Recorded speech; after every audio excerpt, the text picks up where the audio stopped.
J'ai en main la carte qui est sur le dos du MBOT et sur cette carte il y a des capteurs. Dans cette vidéo, on va lire l'état d'un capteur.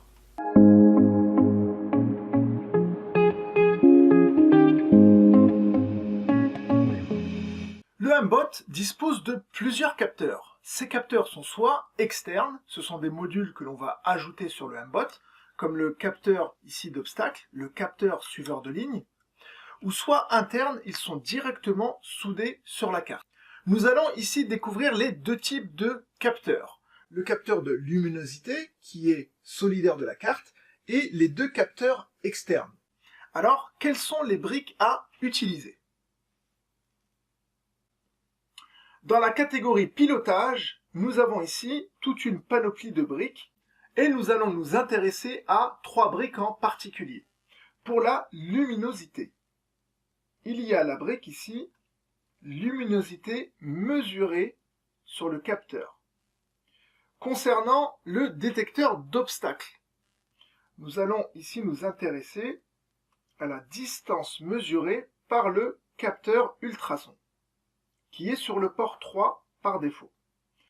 Ensuite, pour le détecteur de suiveur de ligne. Pour le détecteur de suiveur de ligne, nous allons ici nous intéresser à la brique état du suiveur de ligne, qui est toujours dans la catégorie pilotage. La voici, état du suiveur de ligne. Pour faire apparaître ces valeurs, nous allons tout simplement utiliser le lutin et lui faire dire la valeur, en plaçant la brique à l'intérieur de l'autre brique dire pendant 2 secondes. Cette brique se situe dans apparence. Nous allons dans apparence, nous prenons la brique dire pendant 2 secondes et nous allons prendre l'événement drapeau vert. Ainsi, nous allons ici commencer par la luminosité et la luminosité va être dite par le lutin pendant 2 secondes. C'est parti, appuyons sur le drapeau vert. Et donc ici, le lutin nous donne la luminosité pendant 2 secondes.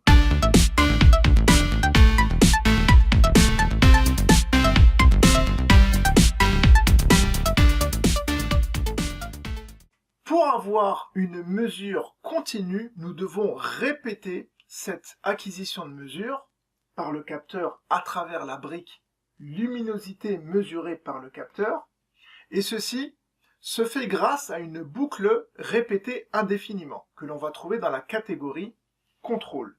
Nous allons dans contrôle, nous allons utiliser la brique répétée indéfiniment,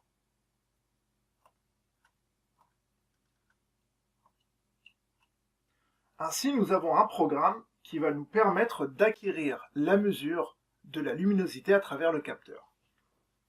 On va arrêter et relancer le programme. Faisons nos premiers tests. Nous avons donc 992. Nous allons obstruer ici le capteur en mettant notre main et on passe à 342. Alors, par défaut, j'ai utilisé la brique dire pendant 2 secondes, ce qui va ralentir la fréquence d'acquisition. On va modifier cette mesure. On va passer par exemple à 0,5. On va arrêter notre programme et le relancer. Et là, on a une mesure qui se fait de manière plus fréquente.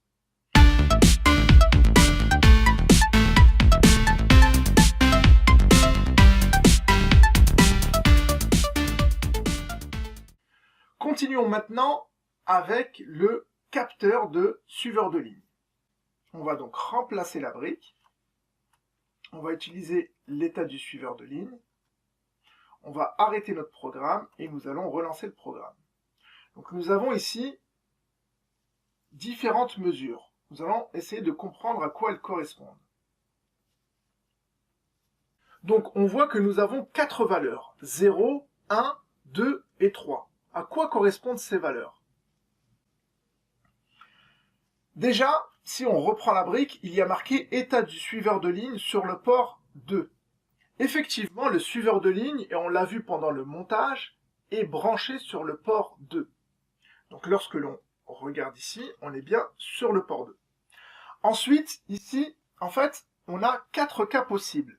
soit les deux capteurs sont directement sur la partie noire, soit on en a un à droite qui va être à l'extérieur, soit on va avoir celui de gauche qui va être à l'extérieur, ou soit tout simplement on va avoir les deux qui sont à l'extérieur, ce qui donne bien 4 cas. Eh bien les valeurs que l'on a correspondent simplement à 4 situations différentes. Faisons l'expérience. Donc lorsque l'on est avec les deux à l'extérieur, nous avons la valeur 3. Je vais me mettre à cheval, nous passons à 2. Je vais mettre les deux dans la partie noire, nous passons à 0. Et je vais mettre simplement l'autre à l'extérieur et nous passons à 1.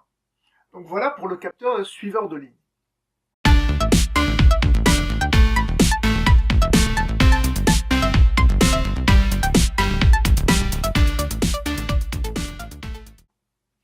On va passer maintenant au capteur d'obstacle, capteur de distance, en utilisant la brique, ici, distance mesurée par le capteur à ultrasons. On va arrêter le programme. Alors, une remarque très importante, c'est que l'acquisition s'est tout de même faite alors que la brique était à l'extérieur du programme. Pourquoi? Parce que le programme n'a pas été arrêté avec ici le bouton rouge, et comme il n'a pas été arrêté, il s'est basé sur l'état du programme qui était dans la configuration précédente. Donc, c'était celle-ci, état du suiveur de ligne avec la brique utilisée. Nous allons donc arrêter le programme, nous allons utiliser la brique pour la distance, nous restons sur 0,5 pour la fréquence d'acquisition. Donc en fait, on utilise la fréquence d'acquisition tout simplement via la brique dire pendant X secondes, 0,5 secondes, que l'on a pris dans la catégorie apparence. On continue, donc cette brique précise que le capteur est sur le port 3. C'est bien le cas.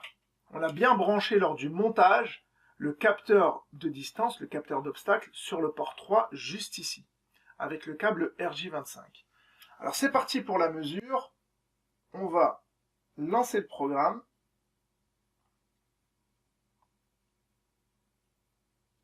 Et on va avoir ici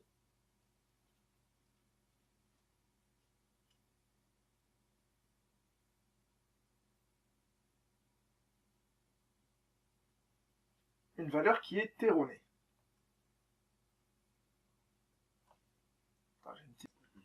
Alors, c'est parti pour les tests. On est ici avec un capteur d'obstacle qui est branché sur le port 3, comme on vient de le préciser. Nous avons ici le lutin qui nous donne différentes valeurs. Nous allons placer notre main. Donc là, on est à peu près à 5 cm. Je recule, 10, 13, 17. Et je reviens ici, 6. Je m'approche, je m'approche, je m'approche. Je suis à 3-4 cm, ce qui est le cas. On recule. Donc voilà pour l'acquisition. Nous avons donc vu les 3 capteurs. Un capteur qui est situé directement sur la carte, c'était le capteur de luminosité. 2 capteurs externes qui sont reliés via le câble RJ25, c'est le capteur de distance ou capteur d'obstacle et le capteur suiveur de ligne. Pour obtenir les valeurs de ces capteurs, c'est très simple. Il suffit d'utiliser la brique dire pendant 2 secondes qu'on va chercher dans la catégorie apparence. Et on a à disposition dans pilotage des briques toutes faites qui sont en fait des variables qui détiennent les valeurs de ces capteurs. On se retrouve donc dans les prochaines vidéos pour rentrer plus en détail dans ces 3 capteurs.